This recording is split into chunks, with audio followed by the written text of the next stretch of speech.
Good afternoon, everyone, and welcome to the November 21st, 2022 work session of the Salisbury City Council. I will also tell you that we are wearing our jackets because it's freezing in here. So please excuse me for wearing a jacket. First up, we have an ordinance, false alarm code adjustments, housing and community development, and supposed to be Ron Strickler. Hi, Ron. Via Zoom. You're joining us by Zoom. Yes, my apologies. No problem. Had children duty this afternoon, so I am currently at home. But yeah, so just a brief overview. Thank you for your time.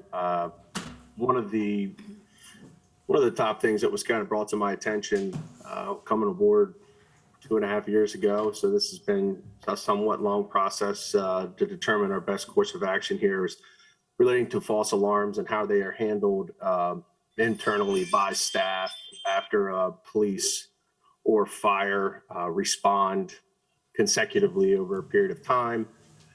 One of the biggest concerns from the code enforcement officer standpoint, specifically related to being present in court, because the code enforcement officer does not respond to the actual false alarm, they cannot give testimony, and therefore we would lose that case moving forward. There's a multitude of other issues that we ran into with consecutive false alarms coming in at different times.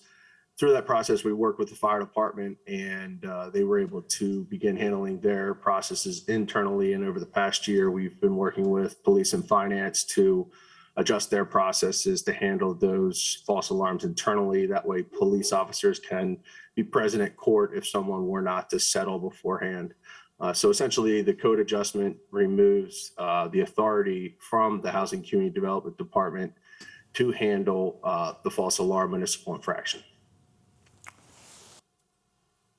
Questions or comments from the council?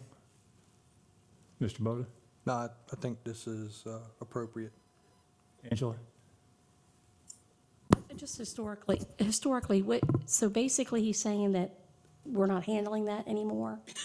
Another They're not. The police. They're not. The fire department department is, okay. Yeah. So the fire department was for probably the last 2 years handling it internally with finance, and now police will be handling it internally with finance. It basically streamlines the process. It takes an extra steps out and makes it more efficient and more successful. So was this something that, did we talk about this when we did the change in the titles in the operations group? I don't, The PD? No, when we talked about when all the organizational changes, the structure was changed. No, I don't think so. I don't know. Okay, okay. we've discussed alarms before, but not Not in this one. in this way. Gotcha. But it makes sense because HCDD is not the ones responding to the alarms. It's either going to be police or fire. And Right, I just, and that's, yeah.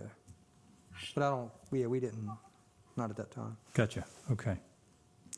All right, I don't have any questions. Do we have, Michelle, do you have any questions? No, it makes sense to me. Okay. So, Thank you. We have consensus to move it forward then? yes. Okay. Mrs. Nichols, could we move that forward? Thank you. Thank you, Ron. Next up, we have an ordinance, a budget amendment accepting funds for the zoo's Andean bear exhibits. What? Slip of the tongue. It's an Andean bear, He saw. not an Indian beer. I've had Andy And- before, but, okay. Arts, Business, and Culture Department Director Alan Swigger will take us through that. He covers that too, so. We can work on that another. No, How are y'all doing? good. So thank you for having me today. As some of you may be aware, the Salisbury Zoo has been working diligently on an upcoming campaign for the Andean bear exhibit expansion, also deconstruction and rebuild. So this project has kind of reached a standstill in terms of moving forward with the campaign. We're in the phase where we need to get an actual design together and get some numbers, hard numbers, so we can actually begin to make our asks. In order to do so, we reached out and we did receive a grant for $250,000 from the Department of General Services. That grant is now awaiting pending final approval for the State Maryland Board of Public Works. Being that we're in standstill, we are asking that we can get a budget amendment to appropriate the funds in advance so we can go ahead and start getting the design work out. With the expectation that the grant will backfill this forward funding of city dollars. My question would be, Did we get, is it safe to assume that we're going to get this We've been with the new allocated, administration? there's never been a situation where we've been allocated funding and then gone to the Board of Public Works and we haven't received it. I think it is relatively safe. Okay. Questions from the council? I'm looking forward to this. I think it's, it's one of our feature attractions at the zoo, so. And I think if there's hesitation there, the question then becomes if something crazy were to happen and we didn't get that 250 from the state, would we then not invest in the bear exhibit? I think the answer is no to that. No, that we wouldn't not do it. We have to figure out a way to fund this expansion, this redesign, because so much rides on it. I agree. I agree. And I think we've, historically, the zoo, even without the, if that fell through, historically, the Friends of the Zoo and the Delmarva Zoological Society has been very generous and gracious to supporting our zoo. So I believe we'll be able to raise the funds that we need for it. Yes, this is a very heavy lift for the total project, so, but I concur. Ms. Blake? I mean, obviously, I would invest in the bears, but just one question about the grant. When are we anticipating to know for sure if we've got it or not? Is that a week, a month? So we've signed the grant agreement. It just now has to go to the Board of Public Works as a project to be improved, which is my understanding, it's the part of the process. It's just a matter of the signature. I'm not sure if we're on the December agenda or not. I haven't checked. I can do that while we're sitting here. I think the agenda's out. Okay. If not, then January. Okay, But we're in the queue Great. since that paperwork has been signed. awesome. Mrs. Gregory, questions?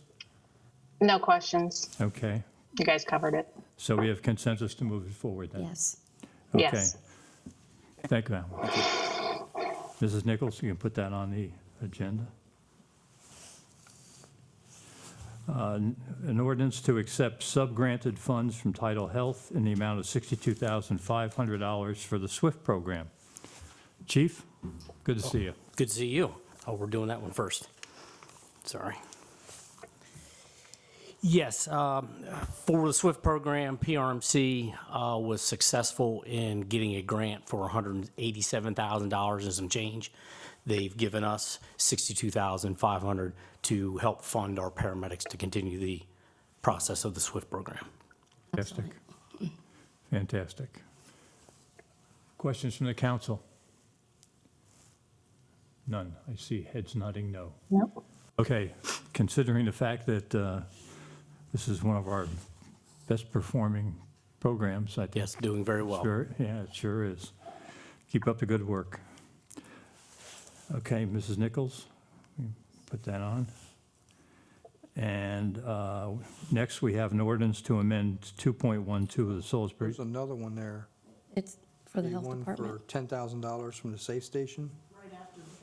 Oh, I missed that. Sorry. An ordinance to Jackie. appropriate funds received from the Wycombe County Health Department in the amount of $10,000 for the safe station. Yes, this is a program that we've been a part of with the health department for about 4 or 5 years. To date, we've seen about 220 different incidents at this location. It's a program that allows subjects who are battling addiction to come in for help. We go there, do baseline stuff for them. Sometimes we transport, sometimes we don't, but they reimburse us on a quarterly basis for a total of $10,000 for a year. Another good program. Yep. Questions from the council? I see head shaking. Good. So we have consensus to move it forward. Mrs. Nichols?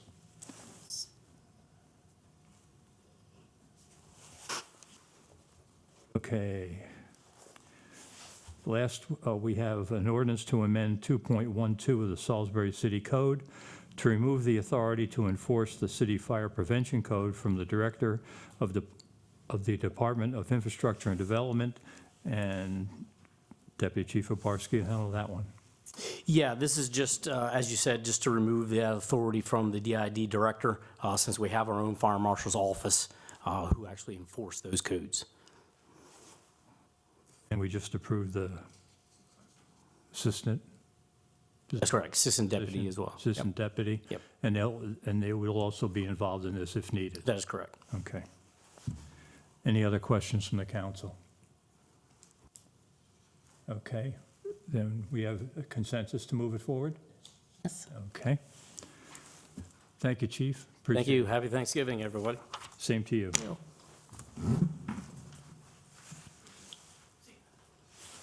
Next, we have a presentation on RFP 22-106, Solar Photovoltaic Generation System.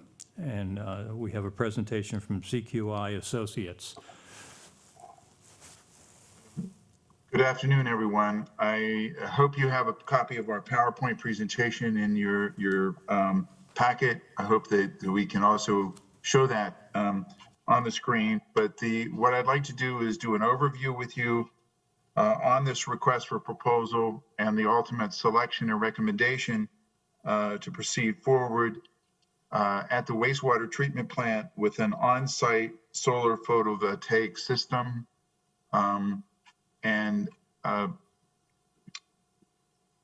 I think there's some back. Okay, here we are with it. I'm not sure I can advance it, but if I can. I've got it, so- Richard, so. Okay, thank you very much. So what we've done is we did a significant study of all the city sites, and what we identified was a site at the wastewater treatment plant as shown on this cover page that was used and is continuing to be used as a soil disposal area. And it seemed to be an excellent opportunity for us to develop behind the meter solar that would support the electricity use at the wastewater treatment plant, as shown in this illustration in the blue area on the cover page. Let's move to the next slide, please. This is just kind of an overview for you to kind of get an idea of what this site looks like. It's basically soils that have been removed on and off of different times from the construction of the wastewater plant. On the right-hand side is the lower level that's just basically grass area. The next picture is kind of in the mid area of it as we move up a hill. Let's go to the second page. Again, a portion of the mid area. You can see it's surrounded by trees and it's somewhat sloping from the wastewater treatment plant side down. It's a perfect location for ground mount photovoltaic system for offset and use of solar at the wastewater treatment plant. Let's move to the next slide. So what are we proposing? As I said to you a moment ago, it's a ground mount system as shown in the upper right-hand corner with photovoltaic solar. It will use a multiple series of every 20 panels inverters. That's what that little item is up in the left-hand side. And the two pictures below are projects that we have worked on at the Maryland National Capital Park and Planning Commission. The one on the right is a surplus site at a parks facility where they built on-ground solar. And the one on the left with the three different components actually is a spoils site similar in soil and content that was spoils from a lake facility that the Park and Planning Commission had in Montgomery County. So it's been constructed, those of these have been operational for 5 years and have been producing the kind of operational performance that we wanted to offset the energy electricity needs. So as an overview, the city, as I said, we conducted a assessment of all city-owned facilities and sites. We, from that assessment, found that this wastewater spoil site was the site that had the greatest potential for development of solar. We also found other smaller systems, particularly the possibility of expanding solar at the city service center in the future.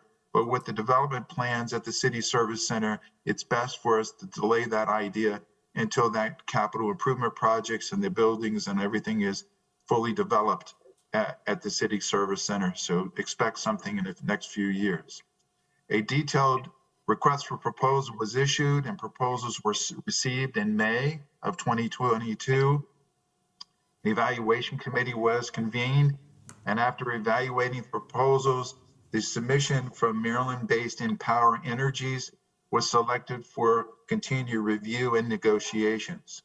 As a part of the overall project, the agreement document is something called a power purchase agreement. I'll talk about that in more detail in a minute.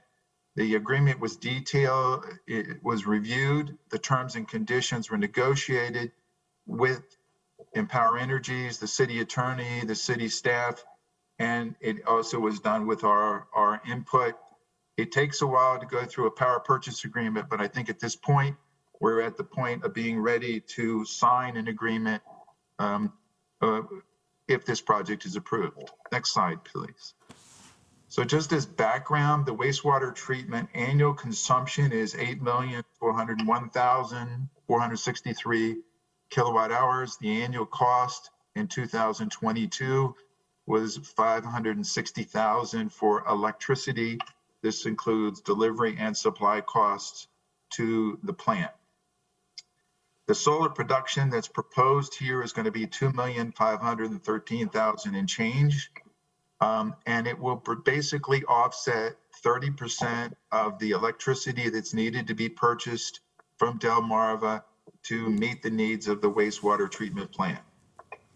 Now, just as also background, the current electricity supply contract that we have had in place for a number of years will end with Constellation in May, June of 2025. So that's a date that I just want you to kind of consider.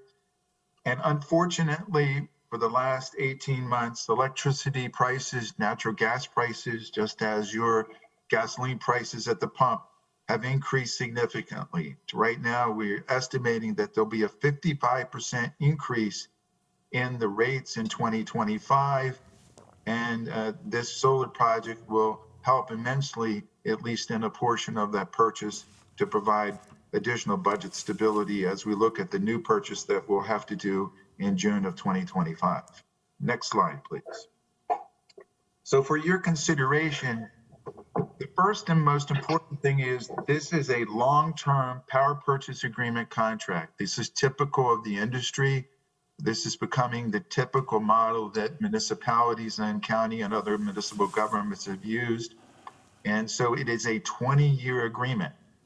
Empower Energies will be the owner of the solar system, and in this, they will own, operate, construct, maintain the system, and it will all be done on their dollar. The city will not have to put out any capital improvement funding for the project. The requirement by the city is to only pay for the generated energy based on a per kilowatt rate that the solar system will generate and the wastewater treatment plant will use for the 20-year period. Empower Energy also has agreed to a 90% performance guarantee, meaning that if they, based on that 2,500,000, they must produce over a 2-year period on aggregate basis 90% or better performance, or otherwise they need to write a check back to the city because we will have to buy energy from Delmarva or Constellation, whomever we provide will be our provider at probably a higher rate than we expect. Empower Energy is required at the end of the 20 years to remove the system and to fully restore the site as it is today. The 20-year power purchase agreement does have options for the city to purchase at 7, 11, 16 years and at the end of the term if the city so elects. And so there are multiple options here for us to have some flexibility on the long term over this 20-year agreement. Next slide, please. Just as a financial overview, the contract rate that we will be paying in the first year is 0.078 cents per kilowatt hour for the 20-year term. After the first year, there's an annual escalation rate of 2% per year. The year one estimated cost for this contract is $197,301, but that will be providing us a long-term savings. The savings over 20 years is $1,296,000 if we compare to a traditional electricity contract or the Delmarva utility rate over this 20-year period. Now, the expected date for commercial operation will be February or June of 2024, well before we need to begin that Constellation new contract in 2025. Again, we're just restating the electricity rate. And just so you know, solar does degrade over a year just in performance at a rate of about 1%. So there is somewhat of a degradation in solar production, but that's been accounted for over the 20 years and is accounted for in that estimated savings. Another huge benefit of this project, it will be able to reduce the city's reported greenhouse gas emissions by 1,100 metric tons. And I'll speak to why that's so important in a few minutes. The system is going to be a domestic manufactured solar panels and inverters. And the reason that is that the federal investment tax credit program that's currently reinstated and as a part of the Inflation Reduction Act that was passed this past summer has requirements for Buy America. There's also additional requirements for prevailing wages. So it really provides incentives to domestic production and Buy America and local wage rate stability. The next chart, please, just so that you kind of make sure you understand where we are. We've really looked at, what the 20-year cost benefit is. You can see here that in the first year, because we have we have an electricity rate at 5,184.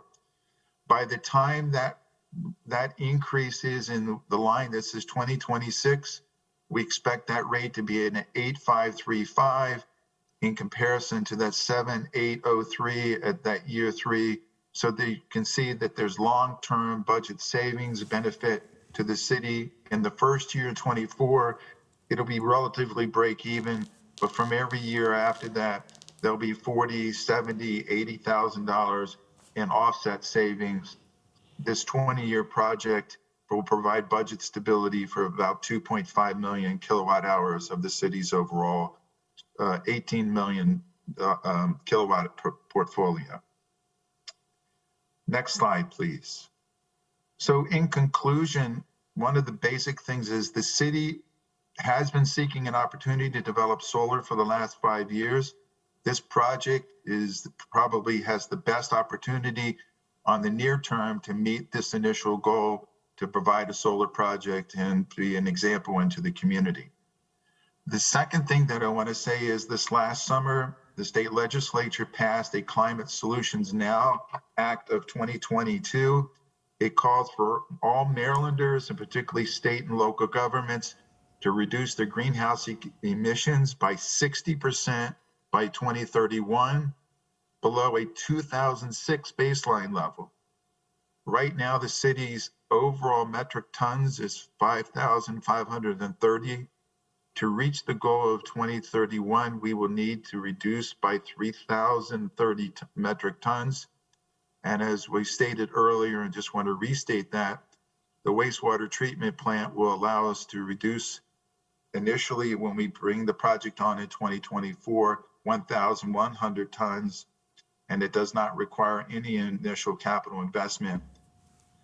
This project right now in our basic planning over the next 5 years is the largest single greenhouse reduction effort that we could do to date, along with meeting just the general goals of having a solar project and be fully renewable. So our final steps and the next steps here, upon your approval and after we receive all of your input, the next thing that needs to do is to have this 20-year power purchase agreement ready for signature in December. We will go to design in January. There's something called a Delmarva interconnection agreement. This is something that needs to be processed to allow us to interconnect with Delmarva through a new meter that will be installed to permit solar. There are some environmental and permit applications that will need to be done in January. The design will be pretty much completed by April of May of 23. At that point, the solar array, the panels, the inverters, and all the equipment will go on order. There is a backlog on ordering, but we would expect that site work and construction would begin in September of 23. And as I said, we would be seeing commercial operations sometime between February and June of 2024.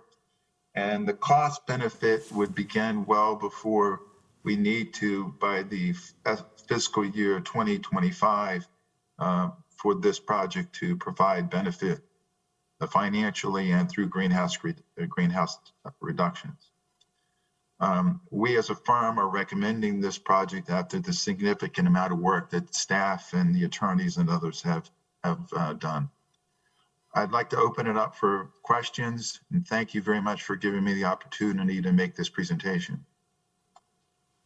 Thank you very much. Questions from the council? Mr. Boda? You mentioned in year 7, 11, and 16 that we have the option to purchase the I guess, the system there. How much would relatively that cost if we did that? There's an actual schedule. I apologize for a second to not maybe have that readily available, but just give me a couple minutes. 2,120,000. Oh, that's 7 years would be 2,000,004. At 16 it would be 1,000,003 right now, based on the termination schedule the schedule that I'm looking at. The total project right now in brand new is about 4,000,004. But what happens is with the federal investment tax credit and others, Empower Energies will be able to reduce their cost and profitability and exposure, and that gives us this kind of long-term ability to buy it at a much cheaper rate in the future. Is there, with the site as it is, I don't know, is there room to expand if in the future we decided to expand it? Or is this pretty much what will fit there? It's pretty much what will fit there without crossing over into floodplain and other restrictions and setbacks, and to also, not have to remove that band of mature trees that sits in the back. So I think we're maximizing the effort. The idea was to try to maximize the capacity here, because 30% is still not a huge contribution, but it is a major contribution to the offset of that 8 million kilowatt hours. Thank you. That's all I got. Ms. Lake? I see this was like one out of several proposals that was chosen. Yes, ma'am. Did the city look at any other proposals from other companies or other? Oh, yes, ma'am. This was a competitive request for proposals. There were, multiple vendors proposed. and this was the best selected proposal forward.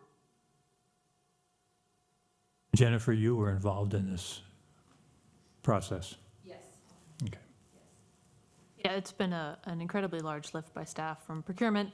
Ashley and Richard, this is some technical language to get through, and they have done a fantastic job in doing that and making sure that what we brought to you today was the best option and will save us money in the long run. Sounds like a lot of work has gone into it. I mean, it looks like a lot of work Yep. has gone. I mean, it looks good. Okay. Mrs. Gregory? I think this will be good for us overall, and I like that it's going to end up saving us quite a bit of money. Thank you. I wrote down when we first started, I have experience with these because at Lower Shore, when I was there, we had a system put in. And I wrote down 3 things: installation cost, maintenance, and decommissioning. And you covered all those things, which were my major concerns. So on that note, it's very good. There's 2 ways of looking at it, and I think that certainly one is the reduction of the greenhouse gases. And I don't think we're going to get another opportunity to take this kind of chunk out of, and I hope that other people look at it. We were very successful in the small unit that we had and very happy with it. So I fully support it, and I think we're in good shape. Mrs. Miller? Yes. If you pull up one of the last slides in that PowerPoint. You want to come up so that we can make sure we catch you on the recording before the city clerk yells at me?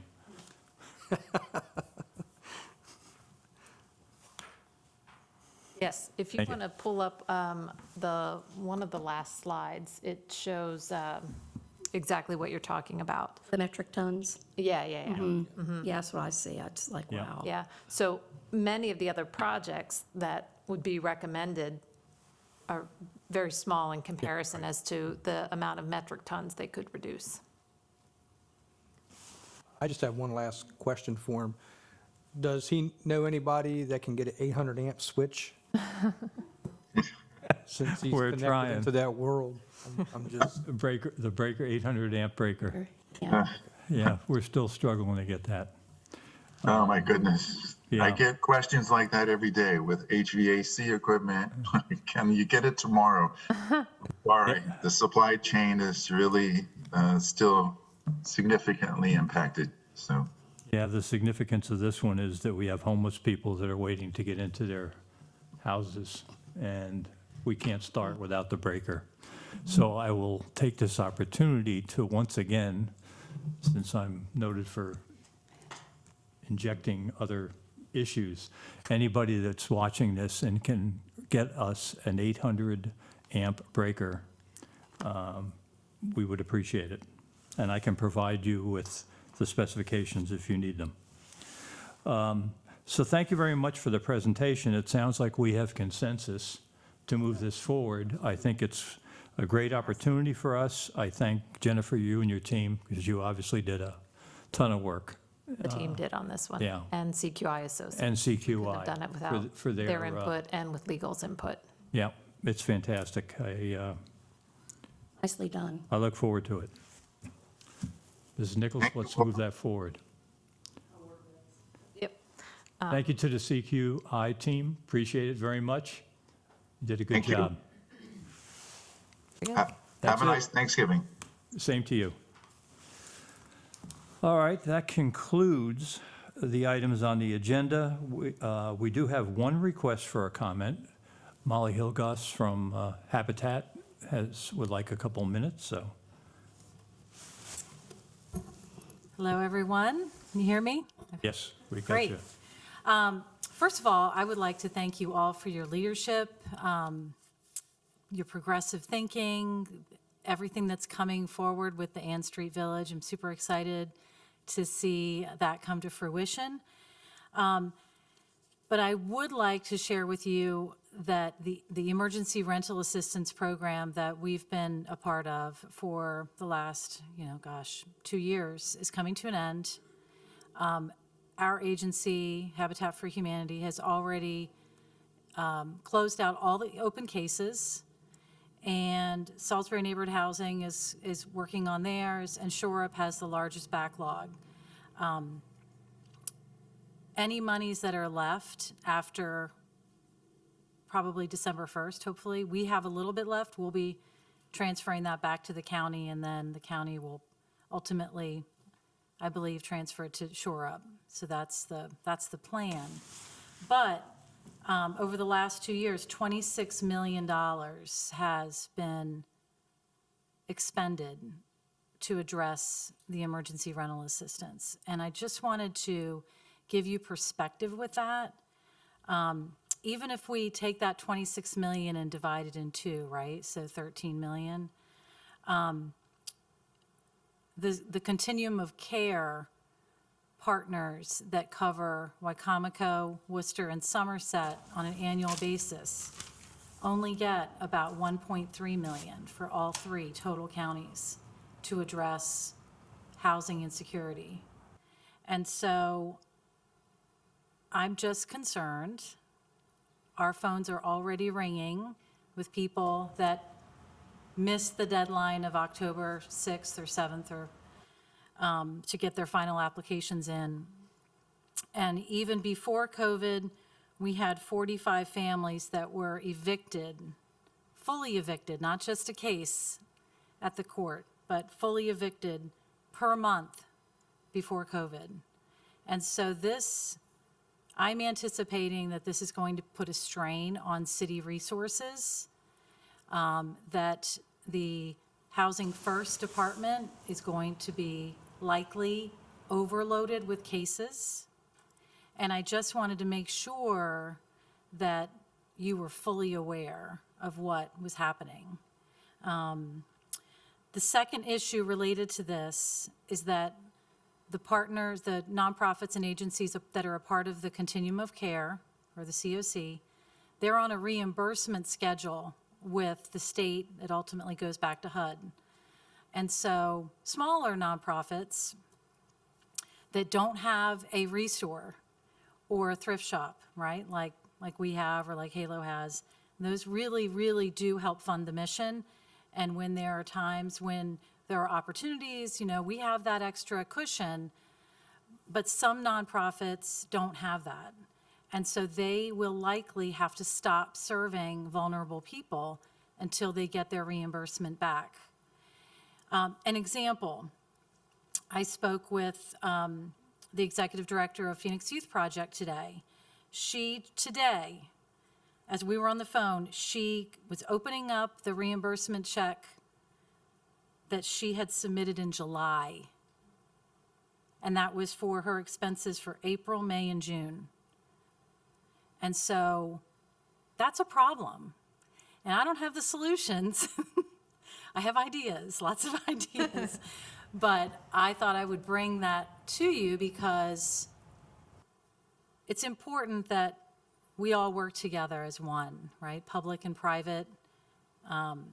And that we understand what the situations are so that we can work together to address the needs of our entire population and the vulnerable people especially. Sorry that this is bad news. I apologize. I'm smiling, but I'm only smiling because I'm happy that I have this opportunity to share this information with you and that I'm in front of an amazing group of people that get things done. And I thank you for that. And that was all I had to say. Thank you, And Molly. have a great Appreciate it. Thanksgiving. Yeah, have a good Thanksgiving. We are now at the administration comments. Julia? Well, I appreciate Molly's comments, and I'm not sure what the immediate answer is. I think if we had it, we would have done something with it. But that is something that we talk about regularly in our vulnerable populations task force that still meets to address these needs. So something that we can continue to try to find answers on. But I do agree with Molly that it's going to get ugly here before it gets better. And, Ann Street's only going to make a small dent in it. We're seeing a lot more people in cars that are homeless. I know the library is getting inundated with folks that need resources, and there's only so many people to go around, so more to come. In more positive news, just want to thank our field ops team for getting us in the holiday spirit. Looks like a winter wonderland out there and feels like it today. But, had a great event on Friday, Third Friday, and more events to come over the coming weeks, so stay tuned for that. And just want to do a plug for Small Business Saturday on this Saturday after Thanksgiving. Lots of vendors downtown, I think from 10 to 4. So come spend your money. Thank you. Mr. Boda. Just want to wish everybody a happy Thanksgiving, and I'm glad to see that we finally moved forward on with the solar out at the wastewater treatment plant. I know that's something we've been talking about for years. So I think that's a big step forward on that. That's all I got. Okay. Ms. Blake? Well, I know that I've been very concerned about the housing situation. I think it's going to be basically a tsunami of homelessness is what I've been envisioning after reading the end of the assistance here. So I don't know what the answer is, but I do think think about something to get ahead of it. I don't even know how we would do that. It's such a large concern. But thank you for bringing that up and to the public's awareness. The only other thing I have to say, of course, please let it be obvious that if you are healthy enough, please donate blood. The Eastern Shore continues to be very low, and many people need blood for a lot of reasons. Not only severe, medical accident or car accidents or emergencies, but sometimes just chronic medical conditions. People need your blood, so please donate. Thank you. Mrs. Gregory?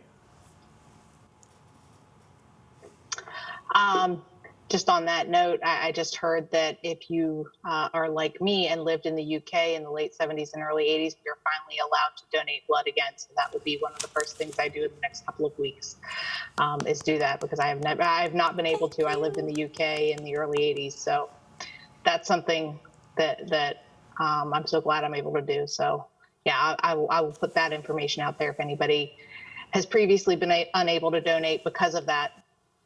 We're allowed to now. So, Thank you, Michelle. Couple things I have. One, as Angela just spoke about the need for blood. The other night, I was watching national news, and there's a shortage nationwide. So it's not just here; it's nationwide, and you can't even borrow from another state because they're so protective of their own supply. So please do that if you can. Yesterday, it was a great day. Operation We Care had another packing event, and they had, seemed to me, like 400 to 500 people. The place was packed, and it went over very well. And one of the things that happened in conjunction with that, I'd like to mention publicly, and that is we recognized with a citation head charge nurse Lauren Mann of the emergency room department got recognized. She's an amazing lady, and when Corporal Hilliard was mortally wounded and brought to the emergency room, Lauren wanted him to have all the dignity and respect when he was leaving that he deserved. And she was looking for a flag to have him wrapped in when he was leaving.